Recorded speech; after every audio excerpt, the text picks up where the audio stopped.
Hello everyone, thank you so much for joining us today on this fine Tuesday afternoon. We're here today to talk about what does the UK really know about fraud, and we've got a great a great panel of people here to really dig into some of the latest findings from our latest fraud report from IDnow. Before we get into the details of it all, let's welcome our great panel today. Introducing myself first and foremost, my name is Ellie Burns and I head up product marketing at IDnow. If we could go round the panel for some quick introductions to our audience, that would be great, starting with you, Doug. Hi everyone, great to be here today. My name is Doug Pollock. I'm the VP of Customer Success at IDnow. Work closely with Ellie, helping our customers use KYC and IDV technology. Brilliant. Tracy?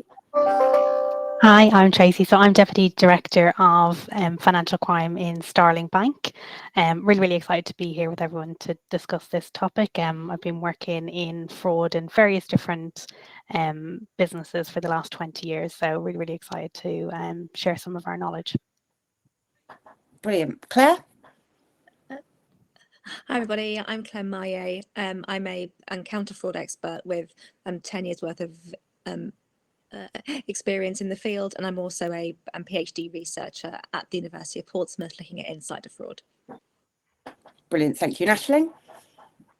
Yeah, it's really, this is a great topic to be here to talk on. I am from Monzo Bank, where I head up all of our business banking financial crime controls. Obviously the ID space does play quite a big role in that.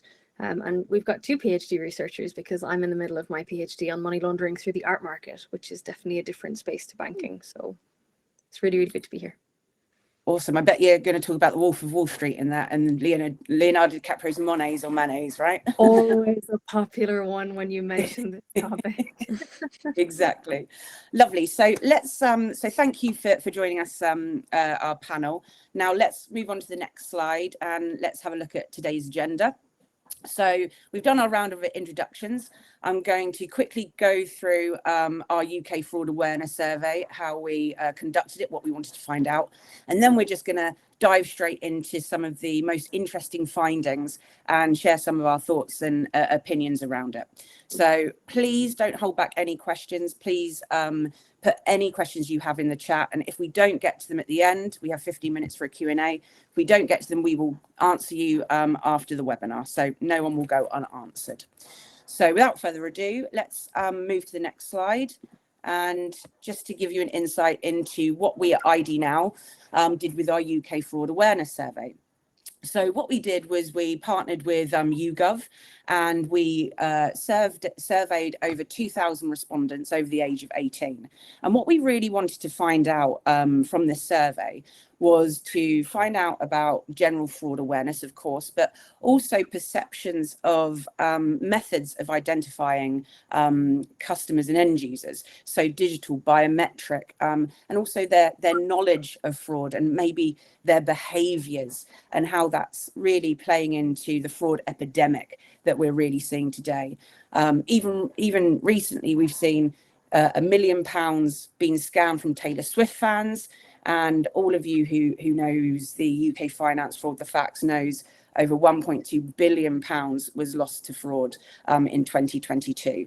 So this is really timely. And let's now dig into one of the biggest findings. So next slide, please. So one of the main findings is that 54% of Brits are unfamiliar with social engineering. And you can see this with the modern fraud techniques, deep fakes to phishing to social engineering. And there's a real lack of awareness. So first and foremost, I'd like to open this up to the panel. Are these findings surprising to you guys? Or are they sort of, you expect them in today's, digital economy where fraud is just running rampant? I'll start with you, Tracy. What do you think about these findings? I think it's really interesting. Actually, when we spoke before, Claire raised a really good point about actually these people are saying that they know what the following terms mean, but actually is their understanding of what it means to have a deep fake or identity theft they mightn't have heard of the terminology, but actually do they understand the meaning behind it, and what that type of fraud is. I think it is really, really interesting that people actually rate themselves, that they actually have an understanding. And actually, I think if you were to dig in a little bit further, I think we'll find there is gaps in the knowledge in terms of how they can protect themselves, and what they can do in terms of the steps that they need to take in their day-to-day life to make sure that they don't fall a victim to any scams that are linked to these particular terms. Great. And Aisling, obviously you Tracy pointed to what you mentioned the other day. Yes, this isn't a surprise to you either. Yeah, I don't think it's really surprising. I think one of my big concerns with it is the lack of knowledge around the concept of social engineering, because in real terms, I think people do understand that happens. They do understand how easily they can be defrauded, hurt, harmed, have their information stolen from them, convinced to do something that they would typically say they wouldn't do. I'm concerned that when we use the phrase social engineering, they don't necessarily connect the dots with that, because I think a lot of fraud stems from this first moment of social engineering. And if we're missing that, or we're not particularly aware of how easily it can occur, it sort of leaves us with a vulnerability. It's nice to know what identity theft means, but do you understand that someone will socially engineer you to nick yours? We're missing some steps there, and I think that's quite a big issue to draw attention to. Absolutely. And Claire, what are your thoughts on these findings? So Tracy basically quoted me, so I don't have much else to say on this slide, particularly. But yeah, I think the issue surrounding, we've asked people if they know what the following terms mean. Have they been corrected if they're wrong? Have they been asked what their definitions are? Because I could say that I want to come across as very, very knowledgeable in this space, so I could just say yes to all of them. But unless someone actually says, okay, so what do you think they mean, then it's kind of a redundant set of data, I'd say, because we don't know the full story. Yeah. I mean, I'm not surprised that identity theft is so high, because the clue's in the name, I guess. Phishing, I think that's fairly self-explanatory as well. I think deep fakes are a bit too new for a general consensus as to what they mean. And Aisling mentioned social engineering is so broad that I think it's quite difficult to pinpoint it. So yeah, I'm not keen on these stats personally, because I don't think they've necessarily been asked in a way that really captures the accurate knowledge of the public. Yeah, no, that's fair. And it's funny, isn't it? Because when we talk about social engineering, this has always sort of existed in our society, the con, the swindle, using coercion and immediacy and panic in order to get your means. So I guess my question for you guys is, so whose responsibility is it to educate consumers and end users? And what are the main challenges in educating the consumers? You know, this is causing huge harm for people, destroying people's lives. How can we get better quickly? That's a big question, but Doug, do you want to hit it first? Yeah, thanks. Yeah, I think to me, what this part of the survey is suggesting is people are trusting digital technology maybe a bit too much. If you remember in the old days when you were growing up, they said, you know, don't take sweets from strangers, and when you were a kid. And I think we need to apply, maybe not that patronizing, but we need to apply some of those learning techniques, maybe from parents, maybe from school, certainly from authorities, to try and educate people. It's right, there's some words on the screen that may mean different things to different people, but we do need more clever and wider education around what this is all about. I think the UK government Stop Think Fraud campaign is a good start, but it's just touching the iceberg, or the tip of the iceberg. It's not really deep enough right now. So, you know, I think we need a lot more education, and I guess social media itself and newspapers, etc., need to help in these areas.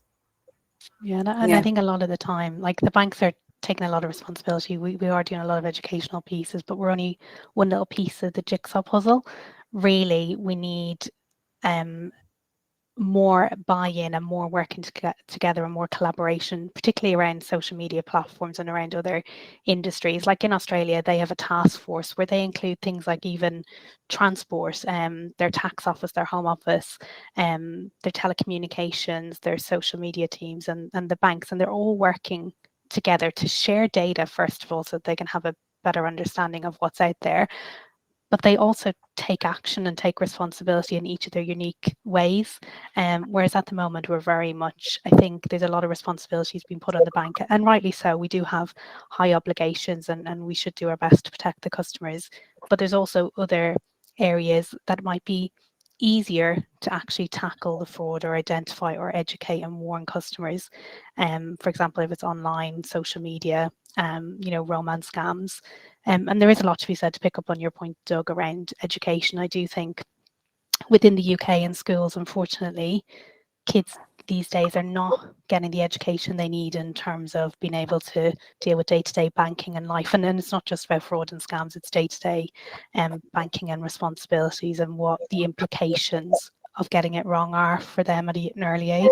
So I definitely think there's a lot more that we can do to work with the government. And what do you think, Ashley, about that? Yeah, I mean, I think that's all true and all fair, but this requires for me something of a 360 view. I guess I have concerns that as banks, we are also spoofed, right? There are organizations and people that pretend to be us. So if I have to educate you about fraud and then someone is pretending to be me and might give you very disadvantageous fake education as a result, there's an element of, can you even trust your bank right now when they're telling you this sort of thing? And so I think the 360 view needs to take into account, we as banks, most definitely our public responsibility, governmental responsibility. But I think largely this is about meeting people at their level. Different generations of people consume education in different ways. We have a whole pandemic generation that is very used to webinars like these, but say for my father's generation, that would have been a completely new thing. He wouldn't have worked in this way. And I think social media companies, yes, need to do more, but I think the rest of us also need to engage with the influencers that can deliver the significant message. There is nothing like a viral video to teach you something that will stay with you for quite a long time, actually.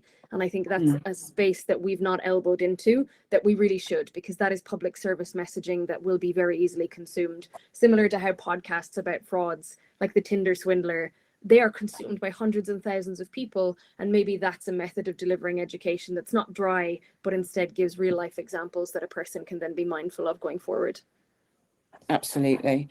And it's interesting, you mentioned that trouble trusting your bank. So, what are some of the ways that you do try to embed and build and establish that trust with different demographics of end users, like you said?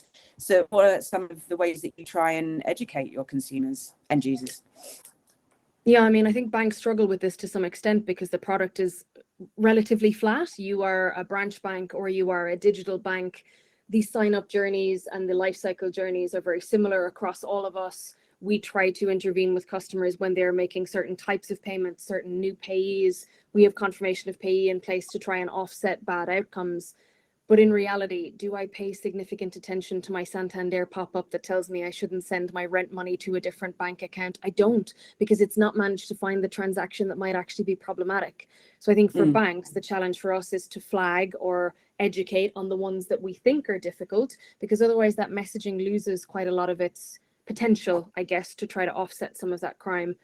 I think banks don't necessarily exist in a world of social media joy and delight. I recognize that Monzo is one of the banks that's, recognized for a good social media presence. It's definitely something that we engage in using our social channels, but not every bank has that benefit or that advantage. And so we need to try and step outside of our own lanes to incorporate some other people who frankly might be better placed than us to deliver messages in appropriate ways for the right audiences that we've got. And for most banks, that's every audience. That's people who are elderly, people who are vulnerable, people who are very young with their first bank accounts. It's children who are operating through something like Kite. We need to be able to try and get all of them. And frankly, the earlier we get them, the better. This is a lifelong skill that needs to start being inculcated when you are a small child. Yeah, you need to get it at the grassroots level, don't you? And Doug, so the banks, obviously, they sit with the customers, but what's, an IDnow's place in this world of educating consumers? Because, we have industry, you have the vendor, you have the bank, you have government, and you have law enforcement. There's this whole ecosystem around fraud that seems to me a little bit disjointed and maybe going towards the problem of why this epidemic is hard to get a hold of. So where do you see education from our side of the bridge? Yeah, I think if you take a vendor like ourselves, and there's many vendors like us in the market, we do this every day, every week with many different customers, many different markets. So I think it is incumbent on vendors like ourselves to educate best practice, make sure that the common sense approach is applied, and as much as we can help our customers do the right thing. You know, we're not the only defense against this type of stuff, but we can certainly help. So we try and work with customers just to make sure they understand, certainly for newer customers adopting this technology, what they're walking into, but also what other things they should be thinking about. You know, the worst thing that can happen is people just rely on one wall or one weapon to defeat this. It's much bigger than this. It's effectively an arms race in some respects. So we need to educate our customers so they can downstream protect their consumers and also hopefully educate their customers as well. Absolutely. I think if we move to the next slide, again, there's another finding that shows this absolute sort of dire need for further education. If we can move to the next slide. Brilliant. So this sort of shows the disparity, right? So 45% of respondents were aware that their documents could land in the wrong hands. And of that 45%, 33% still sent their data via unsecure channels such as social media, messenger apps, and email. So again, this goes straight back again to the education piece again. What are your initial thoughts on this finding? Let's start with you, Claire. Again, this disparity, is this due to a demographic age thing with social media, or is it, what are your thoughts?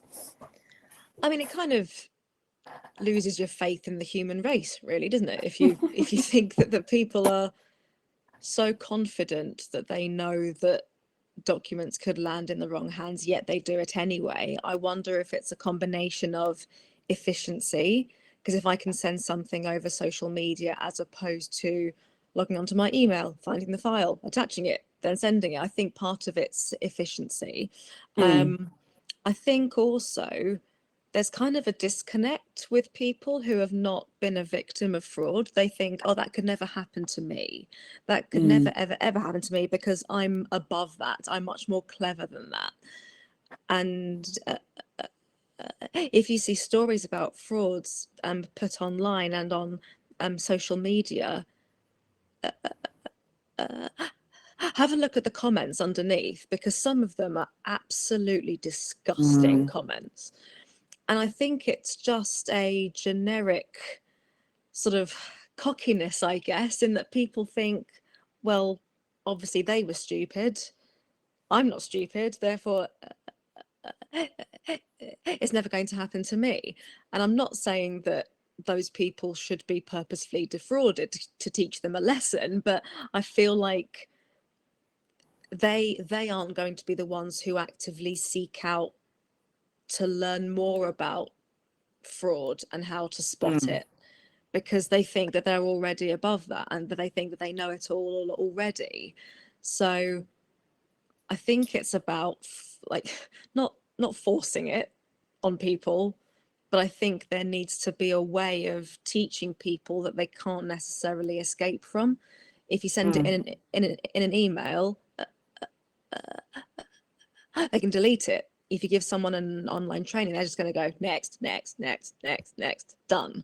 So I think there needs to be a way of introducing this mandatory education. And I don't know how to do this, by the way, but I think that so many of us will think that it's never going to happen to us. Therefore, I know how to spot the signs. Therefore, I don't need to worry about it. But I think that's a naivety that's a huge problem. But again, I don't know how to solve that problem, but I'm just putting it out there. So no, definitely. And you sort of touched on it there, and we spoke about it recently. There's that sort of added aspect of shame, isn't it? So it will never happen to me. Oh, it's happened to me. I feel so stupid. I'm Mm. so full of shame. People Yep. will think I'm an idiot. And I suppose that's another huge obstacle to this consumer education piece. So do you think, do you think this is something that needs to be in the curriculum, grassroots level, you know, embedded in primary school, almost like we do with drugs and other harmful things to society?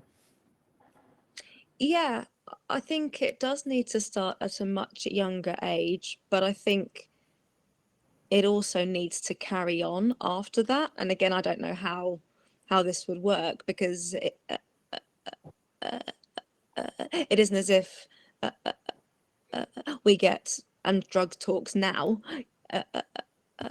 after school, but I feel like there needs to be a way of doing that, because to assume that you're still going to remember everything that you learned when you were in your teens, Yeah. come on.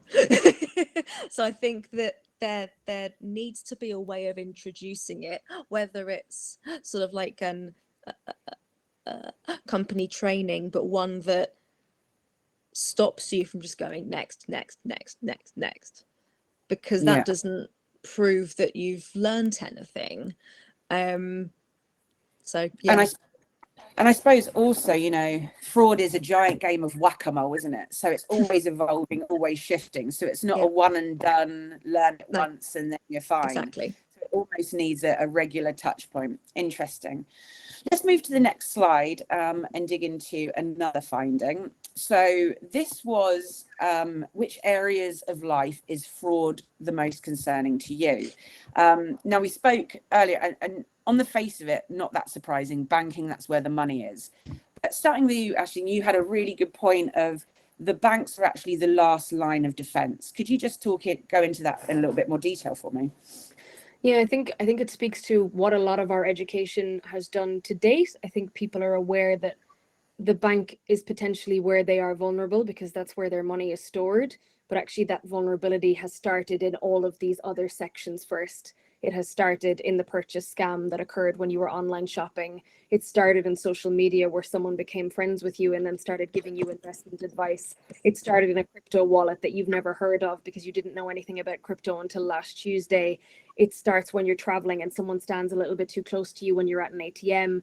All of these things are the actual commencement moments of the frauds that end up happening eventually in your bank account. So if we're relying on people comprehending the areas of life where fraud is most concerning to them, I would say that actually your bank executing fraud upon you is not a risk that you should be concerned about. I think people need to be more concerned about their day-to-day interactions elsewhere. The bank will do its best to protect you. That's what our responsibility is. We do take it seriously. But if your details have already been found in one of these other kind of factors, we don't have a huge amount left to defend you with. And so we need to start getting at the issue much earlier when people are in these sections, because it's very clear that they think the problem sits in the banking world, and it doesn't. We need to be more defensive before your money ever arrives in your bank account and starts to leave. Yeah, it talks to that sort of the hyper-connected world of fraud, which traverses industries, use cases, and regions. So when you have this sort of maelstrom of all these fraudsters coming at you, they might have credential tested a media company before attempting the account takeover. How do you guys deal with that defense-wise in the banks when, you know, personal credentials are so easily available on the dark web for what, like $5? Credential testing bots, another $5, right? So what are some of the ways that you guys in the banks try and protect against this whack-a-mole fraud, this interconnected coming from every industry region? How do you guys approach it? Let's start with Tracy. Yeah, I think we have to have loads of different tools to deal with all those different facets. And I think the important thing is, and it kind of leads on to, you know, the fact that we'll talk about when somebody has fraud in their account that they actually leave the bank, but it's about understanding the actual individual customer, because we need to be able to build up those pictures and understand what your day-to-day spending for us to be able to identify them when there may be a problem. But yeah, I think each bank has different, obviously, tools that they will use to help support them. But fundamentally it does come down to education, but also having a real understanding of customers' behavior to be able to target and individualize the way that we will handle each different case, and whether that's for different generations through telephone calls or through sending messages and through giving notifications. It really depends, but we have to have that agile approach of actually it's not the same for every single customer. We need to be able to adapt constantly and have different methods for different target markets, and also then for different scam types as well. You will have different indicators for all the different types of scams that we're coming across. So I think it is a case of the banks staying on top of all the trends and actually sharing information and making sure that we are using that information in the best way across the industry to protect all our customers, and learning and sharing. Great. And is that so? Not a one size fits all approach? Yeah, it can't be a one size fit all, because actually a younger person might have a very different way of circumventing maybe some of the things that we will put in place as banks, because as Aisling says, sometimes you're giving me warnings, but I don't really care. I just want to make the payment. I want to buy that Taylor Swift concert ticket. I don't care what happens. So you have to be agile, and you have to think about your audience, and you have to adapt to all those different target markets that you have within your business. I just don't think anymore a one size fits all is the way forward if we want to protect people. Absolutely. And surely that must make it all the more harder when one of the biggest threats, one of the weakest links, is obviously the consumer who's not educated in fraud, right? Yeah. And when we talk about threats in the bank, what are the biggest threats? I've just seen a question come through, so it's timely I'll just ask. Is it still, synthetic identities at onboarding, APP scams at login? What are the biggest threats that you guys are seeing at the bank's side of things? I think it really depends, and I think across the banks they'll probably have different threats, but definitely in terms of, because of the lack of education and the lack of education on social media platforms, or if that particularly younger generation, that naivety of not understanding consequences of their actions. I think for us the biggest threat is those authorized push payments, potentially low value but high volume. And again, some of the more historic banks probably would be on a different spectrum, and their biggest threat probably is more around social engineering and impersonation because of the makeup of their customers. So I think it will vary across the different banks, but definitely it's with the CRM code, which is a great incentive, and with the new changes with the payment service reg, we definitely need to be doing more to protect customers and to make sure that they don't have massive financial losses if they are a victim. But what that also comes with is a kind of I don't really care about my actions, because ultimately my bank is going to protect me, and sometimes that does lead, unfortunately, to people taking steps that they never would have maybe 10 years ago. If you think about 10 years ago, chip and pin, everyone knew, don't write your pin number anywhere, it's just not done. Whereas we don't have that same kind of standard for scams. And do you think we're moving closer to getting to that standard? Because I know I'm in the industry, but there is so much material on scams, and it might be because I'm in the industry, but do you think that scams messaging, I know it's only pop-ups on the payment window, but do you think that is making a difference? Have you seen a decline in some scams from the mechanisms that you've put in place already? I think, it does make a difference, but as Aisling said earlier, as the fraudsters then evolve and they become the impersonator, and they're impersonating the banks and the people that you trust, then it actually does fall down then at that point. So we have to keep revisiting and rethinking in order to keep customers up to date. And one of the fundamental things is we don't like speaking about money in Britain. We don't like talking to our families about money. If you've been a victim, you won't tell anybody. So actually, we're not having those open conversations. So you're not getting that lived learning, which I suppose you do with other things. So I think it's not just on the banks, but I think there's a lot to be said about if we had the ability to talk from a young age as children, to be able to be encouraged to talk about money, to talk about what you do, and to talk about safeguard. It's just like you do on drugs, and go back to Doug's point earlier around no to strangers. Like, we need to embed it at an early age so that then we actually have generations of people who have a clearer understanding of what it means to protect themselves. And the other thing I think fundamentally is we don't talk enough about what happens when you become a victim and how difficult that can be. Like, okay, you might get your money back, but even if you get your money back, the emotional distress, the lack of trust you'll have, it actually affects so many parts of your life. It's not just a financial cost. And I just don't think we talk about that enough, or it's documented, or it's definitely not within the media or within any of the TV shows that we're seeing. We almost romanticize things like the Tinder swindler and like stuff like those programs. It is romanticized in a certain way, which it shouldn't really be. And that's the impression that people have of fraud. I remember this one stat, I'll find the source for it, but I think it was 7% of people who had their identity stolen consider suicide. There is that real life impact. And I've been on calls at the banks, you know, where a nurse has lost her whole life savings. And and you're right, we're not talking about it. And when we're talking and how fraud moves across industries, do you guys speak to your peers in gaming and gambling or media and things like that to understand how these fraudsters are going around to try and get to you guys in the banks? You know, what's that level of collaboration across industry with you guys? Start with Aisling, sorry. No worries. Yeah, I mean, it's there. I think the difficulty with it is that all of these industries have their own ideas of what fraud is, their own ideas about what threats they are facing, their own ideas about how they need to get in front of those threats. I'm not sure that there is enough joined up thinking in the middle about it. So if you even take in the money laundering space, we've started to regulate a lot of different industries for money laundering now. Does that mean that they are all meeting in the middle to talk about who's making which suspicious activity reports, and are we joining them all up perfectly?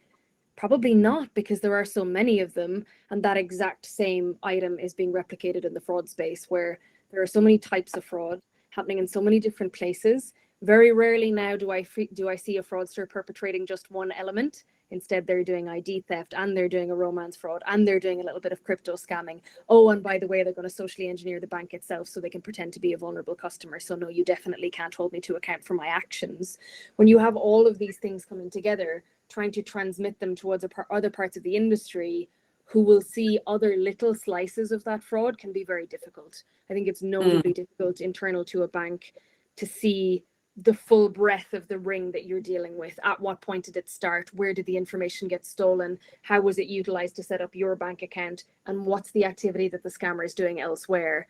We as banks or gambling organizations or real estate agents, we are not really in the best place to see all of that coming together. Those suspicious activity reports go to a central agency in the NCA, and I think there's a significant dearth of enforcement ability sitting there. We don't have all the money in the world to spend on policing, and that leads to negative outcomes too. We can generate as many suspicious activity reports as you like, but if it's not resulting in prosecutions and convictions where a victim at the end gets to feel, I did suffer a crime here, and now there is a justifiable outcome to that. I feel I have a sense of closure.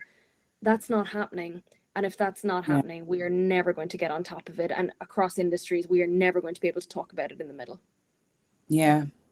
So I mean, the convictions and the prosecution is a big issue for fraud, obviously. And again, I suppose this really speaks to, and this might just be my opinion, but this very disparate and unconnected world we live in, where industry deals with it, government deals with it on their own.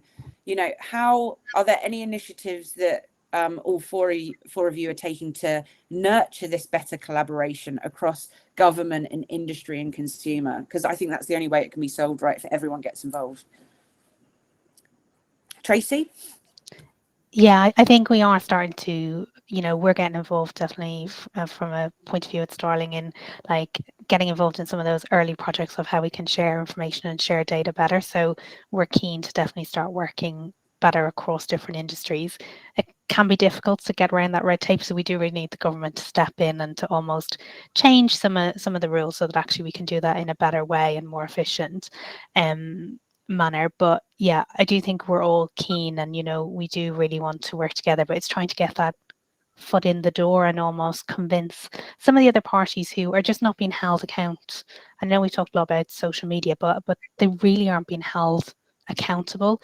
It's almost, and you can see why the customers are saying here that actually banking is the most concerning element for them, because they don't see that actually the social media platforms is where they're either extracting the data or they're connecting with you in order to socially engineer you. So I think there's that disconnect, and they don't feel responsible for the fraud, so they don't actually understand the impact that's having on customers. And if they had more ownership, and if the government were putting them under more pressure, I think we could work with them a lot better. That's not to say like they are willing to come to the table, but I do think there needs to be a little bit more legislation around that, and a little bit more accountability from those kind of social media platforms in order to help us achieve what we need to do.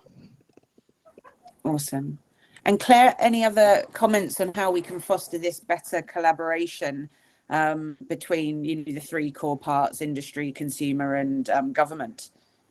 I think the main barrier, certainly in my experience, is that the fintechs and the startups on the whole are really bad at it.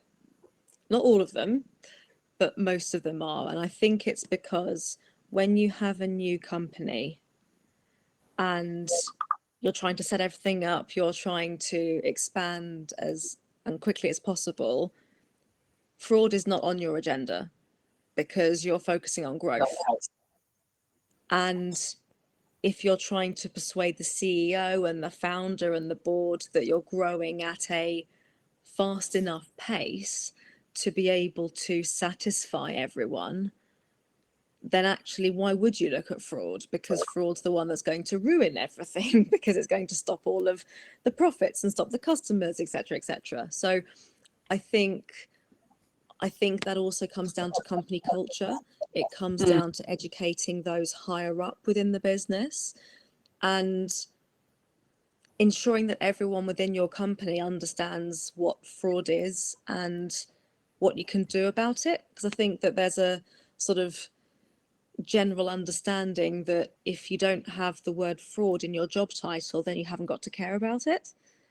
And I think that fundamentally needs to change, because if everyone starts to identify the risks, then I think it's more likely to ensure that fraud is on your agenda from the very beginning, as opposed to just waiting for the business to suffer a large-scale fraud attack and then go, oh, this is a problem, I should probably solve this one.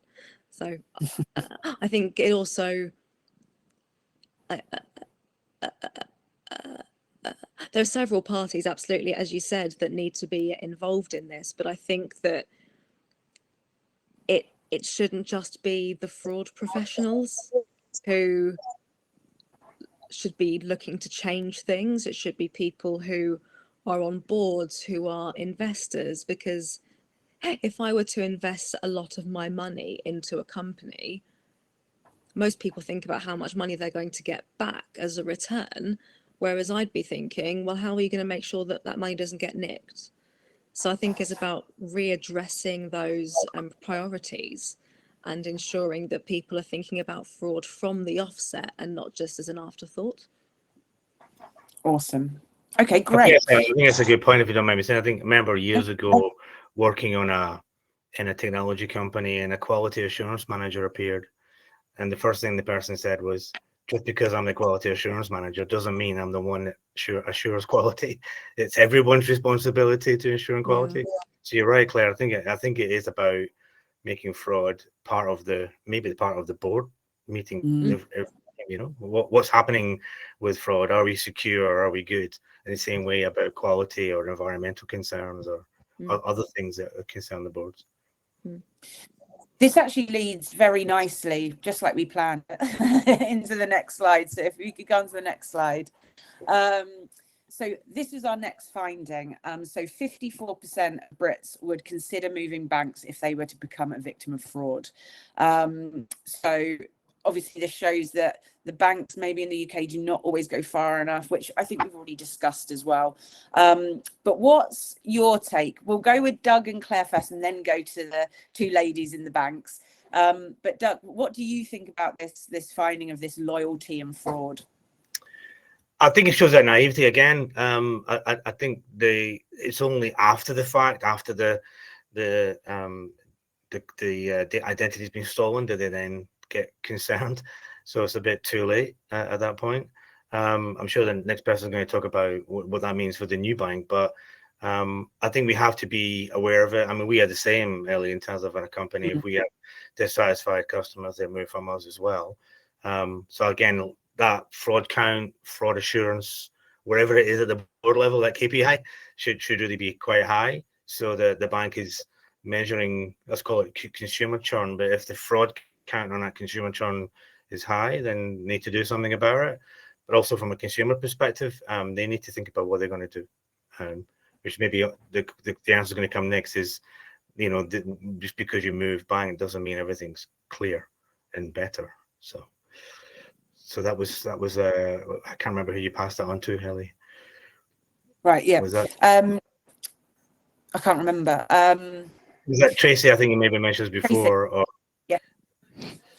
Yeah, so I think from a bank's point of view, I think, and I'm sure Ashley agrees with me on this, actually the best way to protect victims of fraud is if you do actually stay with the same bank, because actually we've the ability to understand your day-to-day banking and to be able to protect you better. Obviously, I agree with Doug that like as banks, we will obviously want to make sure that the fraud doesn't happen in the first place, but there will be occasions where we just, whether it's because the customer hasn't told us everything, there'll be reasons why actually customers do become victim of fraud, and I can see why as a customer you think automatically that it's the problem of your bank and therefore you need to move, but actually sometimes you are better to stay because we can better protect you. And then if you do move to another bank, it's about actually in Britain again, are we that open and honest and willing to tell our new bank that we've had a problem before, that we've been a victim, so that they can help protect you in the right way? And I really don't think that culturally we're in that place right now. It's very rare that we would have somebody who opens a new bank and is very, very honest. Usually it's the other bank trying to do the right thing and protect that customer if they're doing a switch, or if we have real concerns, that we'll either do banking protocol and let the next bank know that actually this customer has a victim and you need to protect them. So I think it's a really, really interesting fact that actually the first stance is that it's the bank's problem, but actually there's so much more that the customers can do and we can do to educate them and support them. I don't necessarily think that it is right that moving banks is the right solution, but it's interesting that's what the public will ultimately do and vote with their feet. And Claire, any thoughts on that as well, on the loyalty side of thing? Yeah, I mean, obviously back in the day when there were only 2 or 3 banks, then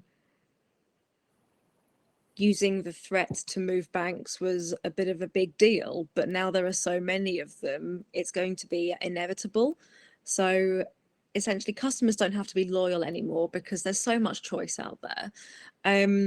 But I think also it's very interesting that they said that they would consider moving banks if they were to become a victim of fraud. But who says it's the bank's fault in this situation? Because you can have all of the best tech, all of the best people in your counter fraud teams, but there will always be something that can bypass them. It doesn't matter. At the end of the day, that there will always be a fraudster who can bypass the best tech and the best people. So actually, we need to educate the victims as well, but also educate customers before they become victims. And I think there's a lack of accountability there. Everyone assumes that the bank is going to stop everything, and I think that that's a very sort of finger pointy blame culture kind of thing that we have going on in Britain. And I think that people need to be accountable for their actions and think, well, actually, even though the payments went through, what could I have done to stop that from happening? And I think that everyone's always very quick to blame everyone else, especially in this space anyway. I think that people like to say that I did nothing wrong, but my bank didn't do this, and Facebook Marketplace didn't do that, etc., etc. And I think there needs to be an increased accountability, but then that Mm. links earlier on, Ellie, to what you're saying about the shame of it all as well. So Yeah, it's a bit of a mishmash, Def- I guess. definitely. So would you say fraud is becoming a competitive differentiator for you guys? So not just the switching rates, not just the ease of opening, but actually the fraud protection. Are you finding that this is fraud and the protection that you can give is, a competitive differentiator? Are you positioning it that way? I'll start with Tracy. I don't necessarily think that we would position it that way. I think all the banks will want to do their very best to protect every single customer, and that's what we set out to do. So I don't necessarily think it's a differentiating factor. I do think customers are probably more aware and will probably, look at the statistics when we come to publications of like APP data, and they probably will be looking at those kind of things when they make those decisions. But as a bank, I think all banks will be looking to do their best to protect their customer and ultimately to protect us as businesses as well. And I do think it is a key focus, but I don't think it's a differentiating factor. Obviously, if we're having high volume of fraud and high volume of customers leaving the bank, we would obviously need to reassess and decide what is going on here, how is this happening. But I don't think it's a differentiating factor that we're seeing currently at the moment in terms of the industry, from what I've heard. Okay. And what do you think about that, Doug? Because obviously we see the other end of things. Are you seeing? What are your thoughts on this? Yeah, I think it'd be good if organisations would look at this, the fraud rate, if we want to call it that. But it is difficult. We can't guarantee you catch all frauds. So I would say customers, and our customers anyway, they're concerned about it. They're using a variety of different metrics, a variety in the jargon, FAR and FUR, and a few other things to make sure they know what's happening in the world. It's a tricky one though. You don't want to expose that too much to your competition, to the market, but you also need to be clear what's actually going on so that you can address it and catch it before it becomes too bad. And one thing I was going to say earlier on, I don't think it happens, but in the trade that we're in, Ellie, I mean, I think maybe it is incumbent on us as vendors to share some of these bad actors that are in the field, and it can be quite hard because sometimes you might come across some laws that kind of prevent you sharing some of this stuff, but it could be an idea that vendors like yourself collaborate and share bad document IDs or bad faces or bad practices and that type of stuff, so we can share it with the industry in general. I know there's certain things in the UK like Amber Hill and a few others that are trying to do that type of stuff, but it's probably not enough right now. So we probably have to think about how we can improve that practice for everyone. Awesome. Just conscious of the time, so shall we move to the next slide, please? I want to make sure there's some time at the end for questions. So this finding talks to onboarding, and we found that 3/4 of the UK population would be willing to go through lengthier online onboarding processes for accounts associated with larger sums or investments, if it made the onboarding safer for them. And I suppose when we look at the UK at onboarding, it's very automated, as opposed to Germany per se, that has BaFin and needs video agent verification. So I suppose my question to you is the UK ready for a little bit of good friction? What are your thoughts on adding further defenses, maybe adding that additional friction to give that safety and that feeling that they're protected? I'll start with Aisling. Yeah, I mean, I think the interesting thing about this statistic is that it says for accounts connected to larger sums. And I think most people, when they open a bank account, unless they're incredibly wealthy, of course, these people do exist, but most people like us, we don't usually have accounts connected to extremely large sums unless we're like transmitting a house deposit or buying a new car or something like that. So I'm not sure the question's been asked in the right way, because if 3/4 of people would happily go through more due diligence because they're doing something risky, well, then you kind of need to know from the offset that you're going to do something riskier. And I don't think people really know or recognize that from the outset. I think my big concern is, and I do think it could be a differentiator in the space, is that for maybe 10 or 12 years now, we have largely assumed that customers want things to be easier, quicker, faster, more efficient, must get done now. We live in this sort of quick delivery world, but actually part of our education should be, if it takes that bit longer, it might keep you protected for longer also. And that trade-off is one that I have never met someone who wouldn't accept, right? When I get onto a plane, I want to make sure that the person flying it has had a good night's rest. They have followed all the procedures they need to. Yeah, it's really annoying that everybody says cross-check every 5 minutes. I get it, but it's a procedure that's intended to invoke long-term safety. And that's what we need to try and incorporate into our onboarding journeys too. Fastest does not mean best. And we need to have, as an industry, a transition away from that sense also. And we need to then sell that to our customers to say, actually, if you hang on with me for an extra 5-6 minutes and answer some additional questions, I will protect you for longer. I have the ability to do that, but you need to help me to help you. And I think right now we're not there. And that's certainly where we need to get to be a differentiator for protecting customers. Sure.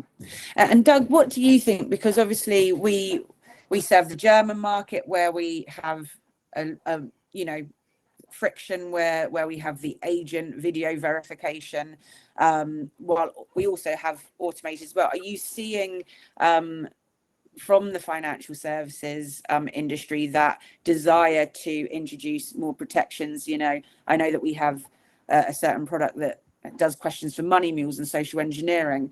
What are you seeing from your side, Doug? Yeah, I think I agree with Eileen that the onboarding process should be possibly quick, but it's not just about the onboarding process; it's a whole customer life cycle. So we would propose a mix and match cycle. So if you're renting a car to Tracy for 6 months, and all of a sudden Tracy has been renting Golfs, and today Tracy wants to rent a Mercedes AMG 6.3 litre. Before you hand over the keys to that car, it's probably worth just a quick check to make sure Tracy's Tracy before that car disappears over the hill. So we would suggest a mix and match process, what we would call internally risk moments.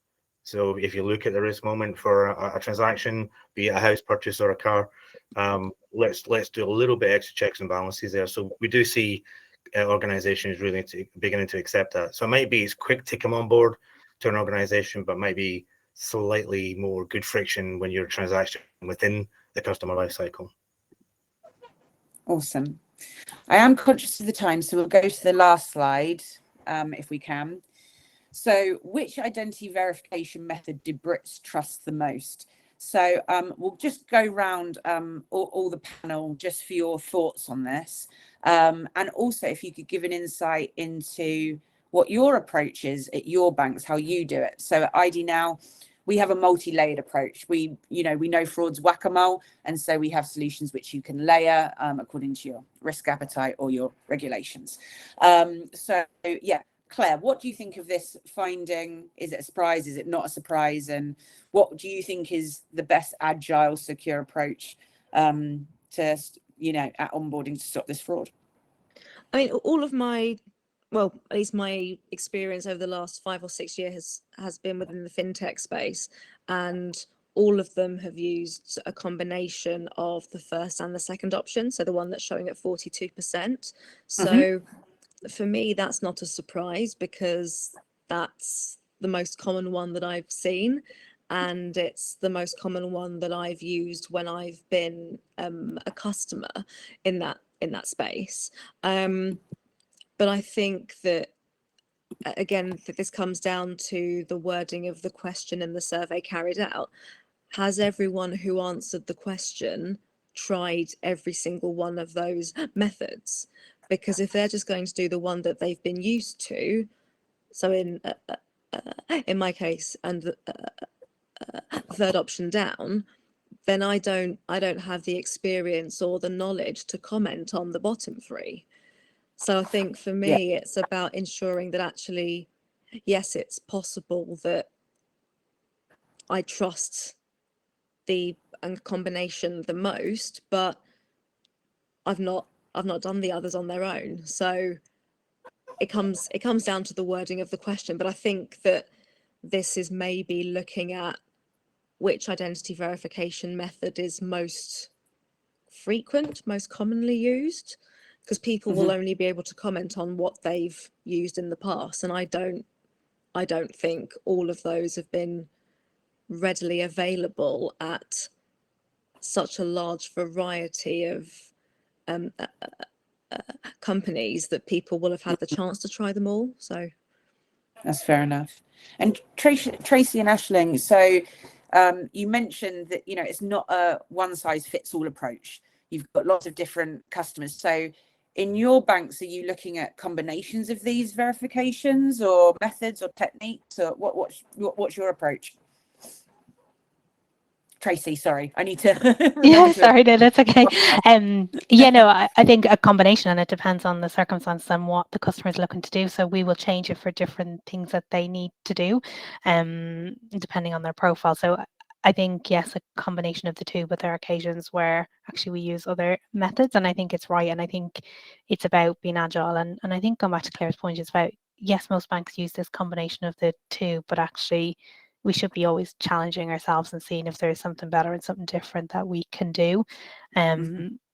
Because it only takes a matter of time before fraudsters start to realize how they can actually get that information and what they can do next. So I think we do need to be a lot more agile, but definitely, and I think among a lot of online banks, we do have to go outside the combination of the first two and use some different things and surprise people sometimes, and that's okay as long as it's within app and as long as it's like they can make sure that they know that it's a legitimate ask from us.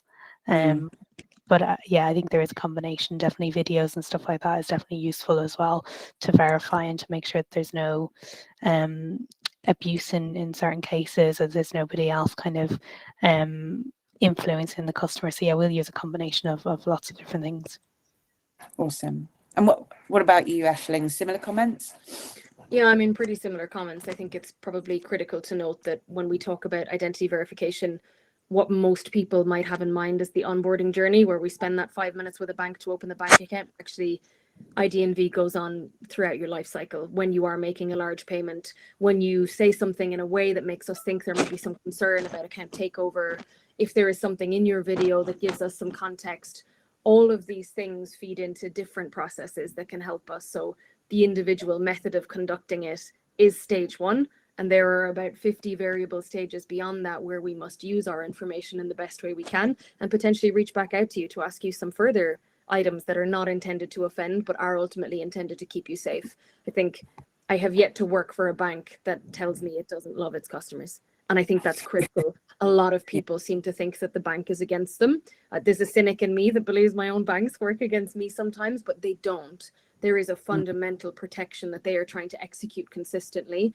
And maybe if people had a little bit more good faith in that, they would comprehend these things are happening for good reasons, not bad.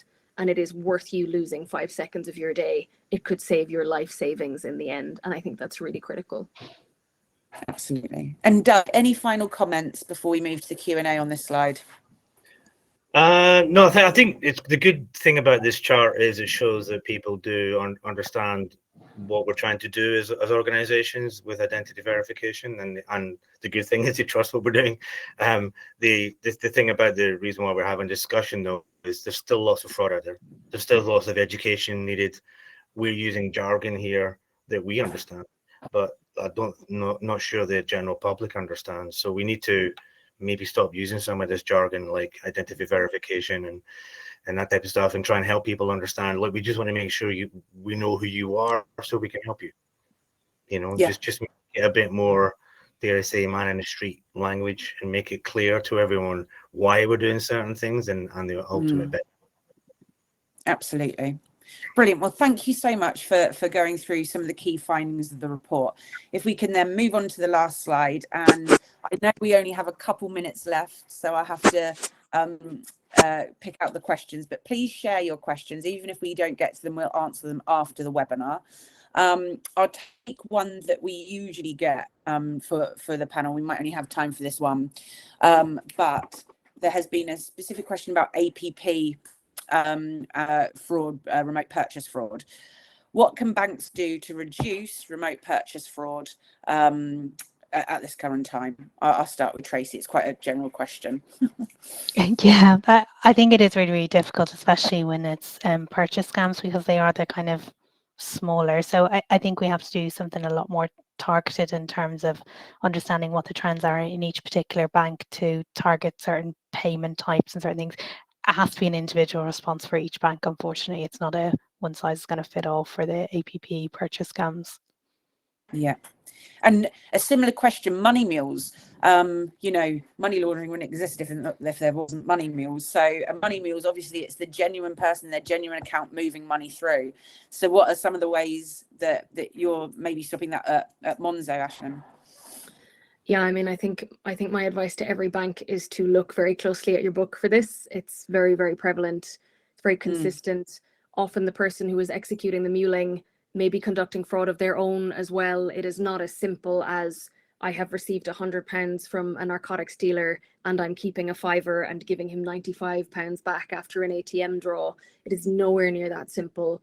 I think for muling at Monzo, we have had a really strong focus on it to try to work out how we can deal with our partners in the industry. So in October, when we all become more financially liable for this type of activity, I would like to know that all of the other banks are in my corner, that we can discuss with one another the fact that it's 50-50. If I have side A, you have side B. And that requires us to come together to completely authenticate what was happening in the middle and how it came to be, and to find that sort of ring of crime. I think that's incredibly important, and it's one of the things we've been working really hard on. So I know the red tape around information sharing can be quite hefty. I think in the muling space, we all need to put the effort in to make the workarounds and to make it work, because otherwise you only ever have up to 50% of the story. 50% of the story is never enough. Absolutely. And just to finish off, I know we're right at time, but there's been one question I think will just really round off the session nicely. So for a company or organization at the very beginning of their sort of fraud consumer awareness education piece, what do you guys think is the most important first step a company can take to start educating their customers about fraud? And we'll start with Claire. I don't think there's a first step. I think it's like the first 50 steps, because there are just so many steps to this whole process. I think that it's about connecting with the customer and explaining what measures you have in place specifically to you. I don't think there's much point in saying, here's what first party fraud is, here's what third party fraud is. I think it's worth saying that we have a bit more friction in our onboarding process, because we need to make sure that your document is legit. We need to make sure that you are who you say you are, and we need to check this information. And then going into the transaction monitoring side to say that every so often it may be that we're going to stop one of your payments going through, and we're going to need to ask you some questions about it. So being upfront and transparent from the beginning, and not obviously giving all of your tools away in an email, but just by saying that, yes, this might cause a bit of friction, or you might find that other banks do things quicker than us, but we're taking longer because we're trying to keep you safe. Yeah. So I think it's about just being upfront and honest from the beginning, I think. Yeah. Doug? Yeah, I agree. Actually, I was just writing some words down. Claire kind of said the same thing. I think we need to explain why, or organizations need to explain why they're doing things, not the how, but why, to explain that, you know, these are the checks and balances they're putting in place to keep you safe, also to keep the company safe, because if you're starting out, you want to have a sustainable business, and make it clear that we're not trying to be difficult for you. We're trying to help us and you at the same time. Absolutely. Tracy, final comments on this one? Yeah, I think it's the same as Doug and Claire, but I would also add, if I was new starting out, I think it's about understanding the customer base, and then you can tweak the education. Like as Ashley said earlier, younger generation who are more involved in like TikTok and things like that, actually getting those social media influencers and stuff like that to help with the education. A different generation, older generation, you might need to take a different tactic, but I think your first thing is understanding your market to then tailor it very much so. Awesome. And final comments from Ashley. Yeah, I mean, that's it. If you as a new business are acquiring product market fit, part of your product market fit means that you know that customer quite well. So you need to work out how best to sell to them, why you're doing the things that you're doing. And that's going to be different for each of your little segments. I would do it per segment. That's the dream. Brilliant. Thank you. Well, we're actually over time. Such was the good conversation, but I'd like to first thank all my panelists for a really great engaging conversation. Thank you for taking part. I'd like to thank everyone who's logged on to watch this session. Thank you for coming and watching. There is a follow-up webinar again about fraud awareness on the 21st of May. Please join if interested. And yes, that just leaves me to say thank you very much and have a lovely rest of your week. Thank you very much.